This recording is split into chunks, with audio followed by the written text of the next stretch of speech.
الحمدللہ رب العالمین والصلاة والسلام علی سید المرسلین اما بعد فاعوذ باللہ من الشیطان الرجیم بسم اللہ الرحمن الرحیم۔ بخاری شریف کی حدیث نمبر 2193 ہے کہ رسول پاک صلی اللہ تعالیٰ علیہ وسلم کے زمانہ اقدس میں لوگ درختوں کے اوپر ہی پھل بیچ دیا کرتے تھے۔ وہ بور وغیرہ آتا تو وہ پھل بیچ دیتے، اور جب وہ پھل پک کر تیار ہوتا اور وہ لوگ توڑ کے لے جاتے جنہوں نے خریدا ہوتا، تو اس وقت یہ بیچنے والے آتے اور آگے کہتے بھائی ہمیں پیسہ دے دو۔ تو اب جب یہ پیسے کا مطالبہ کرتے اس وقت وہ بہانے کرتے اس میں بیماری پڑ گئی تھی، دیکھے سارا تیلا پڑ گیا، جس طرح آج کل ہم لوگ بولتے ہیں نا، اس طرح مطلب بیماریاں گنواتے اور پھر جا کے پریشانی کا اظہار کرتے اور کہتے ہم تو لٹے گئے مارے گئے، جس طرح آج کل لوگ کہتے ہیں۔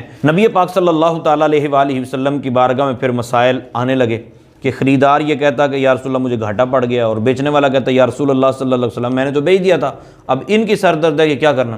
تو رسول پاک صلی اللہ تعالیٰ علیہ وآلہ وسلم نے بطور مشورہ ان کو یہ ارشاد فرمایا کہ جب تک پھل پک کر تیار نہ ہو جائے اس وقت تک تم پھل کی خرید و فروخت نہ کیا کرو، لہذا پھڈا ہی نہ پڑے۔ حضرت زید بن ثابت رضی اللہ تعالیٰ عنہ اس وقت تک اپنی زمین کے پھل فروخت نہیں کرتے تھے، لم یکن یبیع ثمار ارضہ حتی تطلع الثریا، جب تک کہ ثریا ستارہ طلوع نہ ہو جاتا اس وقت خرید و فروخت نہیں کرتے تھے۔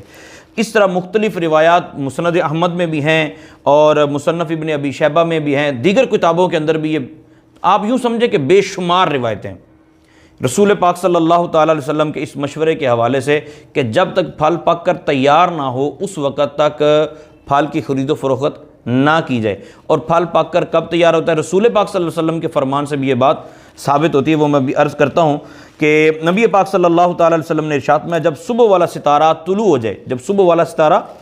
ہو جائے تو کھیتوں کی مصیبتیں ٹل جاتی ہیں۔ یہ مسند احمد کی روایت ہے۔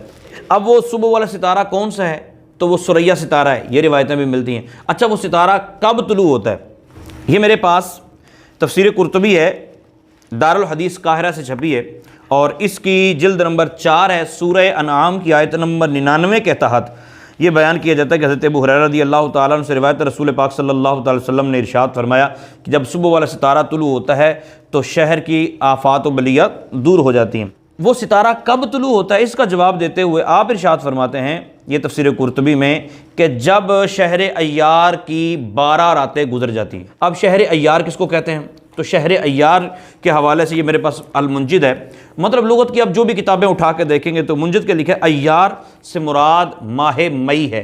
تو کلیئر یہ ہوا کہ ستارہ طلوع ہونے سے پہلے نبی پاک صلی اللہ تعالیٰ علیہ وسلم کا مشورہ یہ تھا کہ پھلوں کی خرید و فروخت نہ کی جائے، کیونکہ پھلوں کی خرید و فروخت کرنے میں پھر جھگڑے ہوتے ہیں۔ خریدنے والا کہتا ہے میں لٹیا گیا، ٹھیک ہے، اور بیچنے والا کہتا ہے میں نے تو بیچ دیا تھا، مجھے تو پیسے چاہیے۔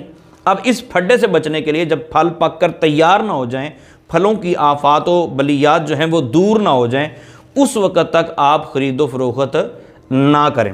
پھل اس وقت پک کر تیار ہوتے تھے جب ستارہ طلوع ہوتا تھا۔ عرب والوں نے ایک طریقہ کار رکھا ہوتا، آج کل تو خیر ٹائم ٹیبل ہے، پورے مہینے کی ڈیٹس وغیرہ مقرر ہیں۔ اس وقت یہ ہوتا تھا کہ جب ستارہ طلوع ہوتا اس کے بعد وہ خرید و فروخت شروع کر دیتے۔ اچھا ستارہ کب طلوع ہوتا تھا؟ وہ تفسیر قرطبی کے حوالے سے میں نے آپ کو عرض کر دیا کہ ستارہ طلوع ہونے کا جو ٹائم ہے وہ تھا 12 مئی۔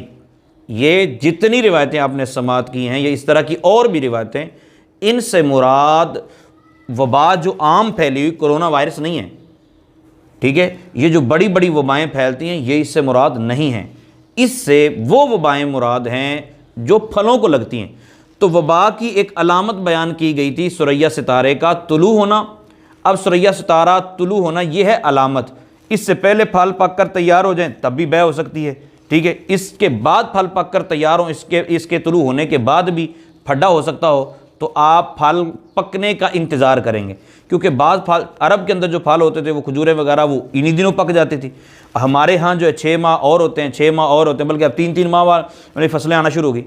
تو اصل رسول پاک صلی اللہ تعالی وسلم کا مشورہ یہ ہے کہ آپ پھلوں کے پکنے کا انتظار کریں، پھل جب پک کر تیار ہو جائیں، فصل جب پک کر تیار ہو جائے تب اس کو سیل آؤٹ کیا جائے تاکہ کسی قسم کا پھڈا نہ ہو۔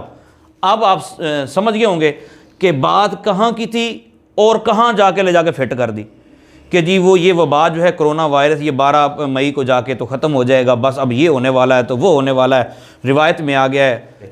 اب آ گئی کہ اب ہم اس پہ کچھ امید رکھیں یا نہیں. تو دو چیزیں، ایک یہ ہے کہ اللہ تعالیٰ کی رحمت پر یقین رکھتے ہوئے اگر کوئی یہ سمجھتا ہے کہ 12 مئی کو یہ ستارہ طلوع ہوگا اور یہ ساری کی ساری وبا جو ہے وہ ختم ہو جائے گی، تو بھائی امید رکھنی چاہیے اور رمضان المبارک میں بڑھ چڑھ کر عبادات کرنی چاہیے، رو رو کر اللہ تعالیٰ کی بارگاہ میں دعائیں کرنی چاہیے تاکہ 12 مئی کو یہ وبا ختم ہو جائے.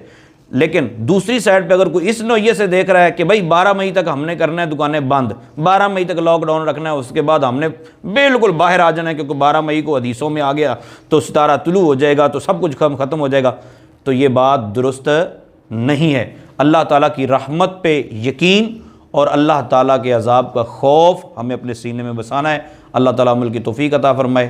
آمین بجاہ النبی.